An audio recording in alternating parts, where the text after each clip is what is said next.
Depois do cristianismo constantiniano, que foi quando o cristianismo foi inventado no quarto século, e aderido, e foi o que prevaleceu, o evangelho ficou quase extinto, só vivido por poucas pessoas.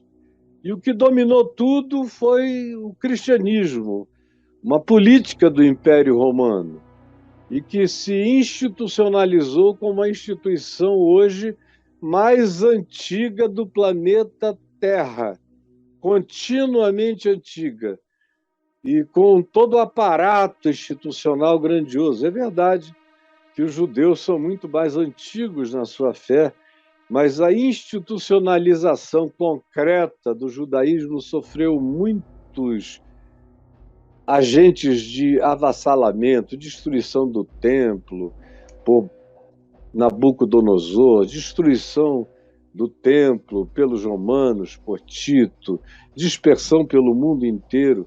Mas o cristianismo logo ganhou uma sede, uma capital, depois virou um estado, depois se transformou no único representante do Império Romano falido, se tornou agora o Sacro Império Romano, que era o cristianismo, onde o imperador era o Papa e os súditos eram todos os crentes católicos que porventura existissem na Europa toda. E assim foi por muitos anos. E durante esse período, Jesus virou tudo. Jesus virou o imperador dos imperadores, Jesus virou o 13º, a Constantino virou o 13º apóstolo, e Jesus o teria glorificado como apóstolo mais do que a qualquer outro apóstolo com sua mensagem. Depois Jesus se transformou no abençoador do novo Império Romano dedicado a ele. Depois ele se tornou o abençoador de feudos, de principados, de bárbaros que aparentavam uma conversão ou trocavam de religião, passavam a usar a cruz, era o suficiente para terem uma ligação com Jesus, sem nenhuma conversão, praticando os mesmos barbarismos, mas agora também em nome de Jesus. A mesma coisa aconteceu com gauleses, a mesma coisa aconteceu com germânicos de várias tribos, a mesma coisa aconteceu com celtas, a mesma coisa aconteceu com bretões, a mesma coisa aconteceu em todos os segmentos. Jesus foi ganhando caráter, personalidade, característica. No tempo das cruzadas, ele era o senhor da guerra, o abençoador dos cristãos que iam da Europa guerrear contra os muçulmanos para tomar a Terra Santa e reconquistar Jerusalém em nome de Jesus, com espada, com lança, com cerco, com sítio, com ódio, matando os muçulmanos como quem prestava culto a Deus, banhos de sangue em nome de Jesus em Jerusalém, para reconquistar uma pseudo-cidade santa, que conheceu só guerra, ódio e paz. Nunca, paz nunca. Como diz Paulo aos Gálatas, que a Jerusalém terrestre, que eu visito muito há muitos anos por questões de cultura, geografia, arqueologia e conhecimento, a Jerusalém celeste só gera para a escravidão. Paulo diz em Gálatas 4, isso só gera para a escravidão. E ai daquele que cultua Jerusalém, vai adquirir a mentalidade da escravidão. E depois dos cruzados e dos templários, que eram uma ordem de guerreiros religiosos em nome de Cristo, dedicados à procura de uma fábula chamada Santo Grau, ou a Arca da Aliança, e matando gente e reunindo fortunas em nome de Deus.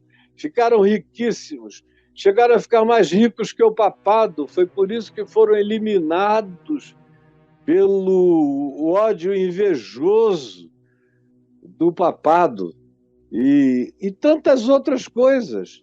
A reforma protestante não aconteceu sem banho de sangue.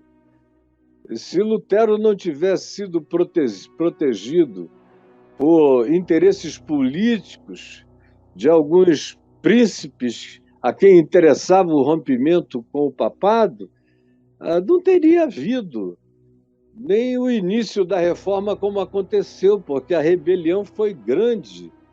Poderiam ter sido todos os camponeses que aderiram à reforma esmagados no campo se não tivesse havido guerras de contraposição, de ódio, praticados agora de Jesus contra Jesus.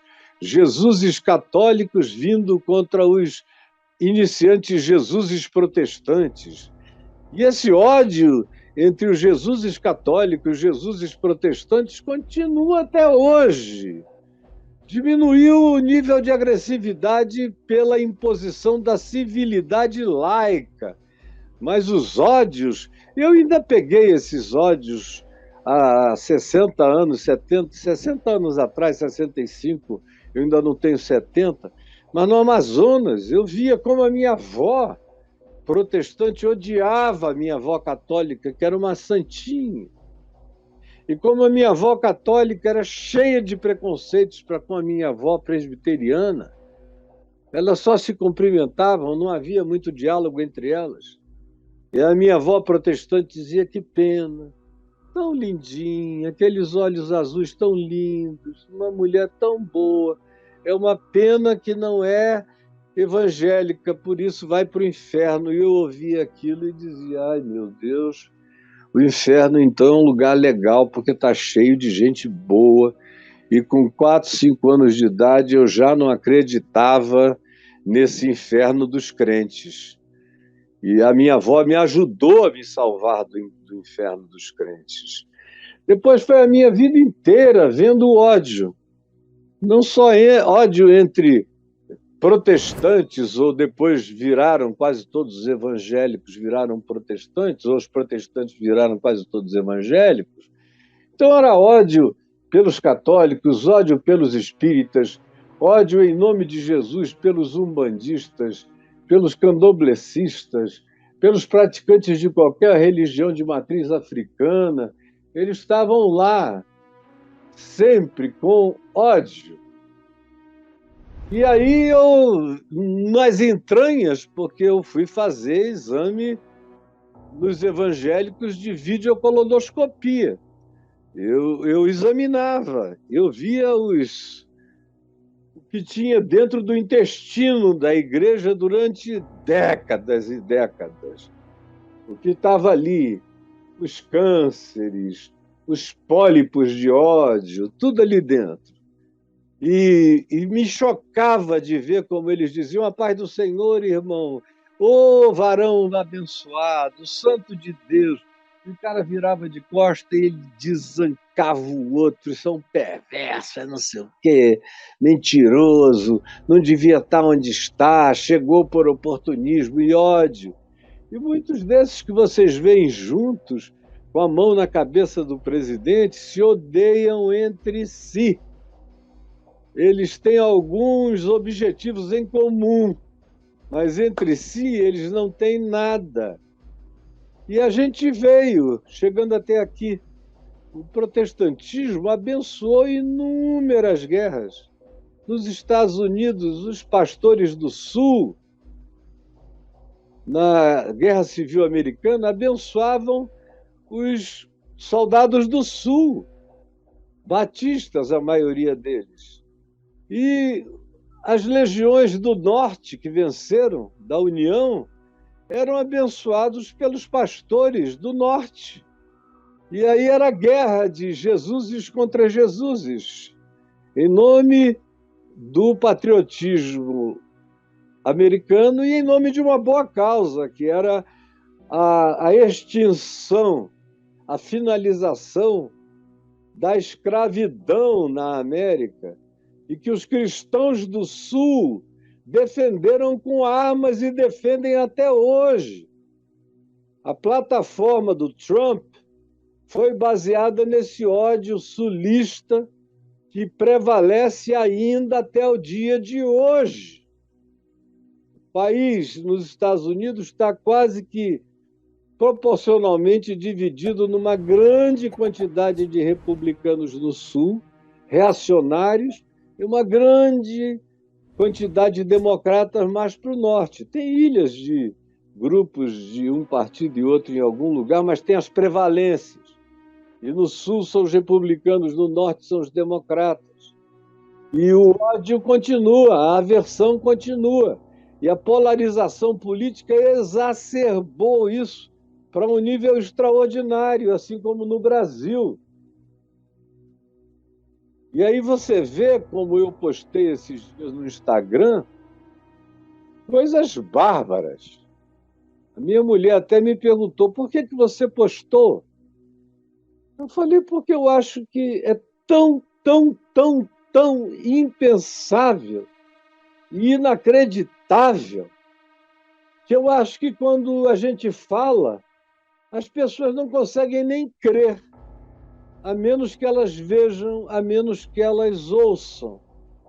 Como ontem, por exemplo, eu postei, não sei se o Braulio pode entrar aí no meu Instagram, é só para vocês darem uma pequena olhada lá, de um pastor dizendo: se tiver algum petista aqui nessa igreja, se levante agora e saiam, de 10 em 10, porque aqui na minha igreja, petista não tem salvação, porque Jesus, para mim, é de direita, Jesus é de direita, Jesus é Bolsonaro, Jesus é isso, é aquilo, aquilo outro, e aí vai abrindo a boca, desancando todo tipo de impropérios, de raivas, de mentiras. Tem alguma coisa aqui na minha frente que não está me deixando ver completamente o que o Braulio postou, mas eu queria que vocês apenas vissem e dessem uma chegada lá. É inacreditável que esse cara fala. Na semana passada eu postei um outro, dizendo coisas absolutamente bárbaras. Se você é de esquerda, não venha tomar a ceia do Senhor, porque a ceia do Senhor é só para gente de direita, que vota no candidato de Deus. E a ceia do Senhor agora só pode ser distribuído para gente assim, distribuído para gente assim. Por quê? Porque Jesus não é objetivo para praticamente ninguém. O que é que isso nos diz na história toda? Eu dei assim uma voada mais do que supersônica, hipersônica, mas pontuando algumas coisas importantes. Se houvesse tempo, você ia ver que foi o tempo todo assim, mudando de lado, de acordo com a conveniência de quem tinha poder a oferecer. Esse pêndulo da igreja vai para lá e para cá e as opiniões mudam e os pastores falam e o povo repete, repete, porque nunca creram em Jesus nenhum. Eles só proclamam um certo nome mágico.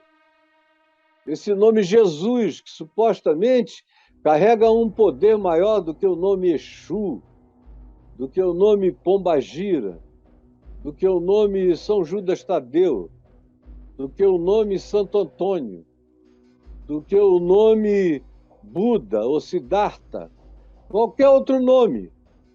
Então eles pensam em nome mesmo. Assim como se fosse o meu nome Caio, eles iriam dizer que não a pessoa, não o caráter, não a personalidade, não a realidade de quem eu pudesse ser, mas era a pronúncia do meu nome que realizaria os milagres. É pura magia. É um Cristo de feitiços. É um Cristo de mandingas. É um Cristo de energias manipuláveis, conforme a intenção do propagador, daquele que confessa, e Jesus se transforma na confissão do mago, do bruxo, do feiticeiro, do utilizador do nome dele para aquela congregação.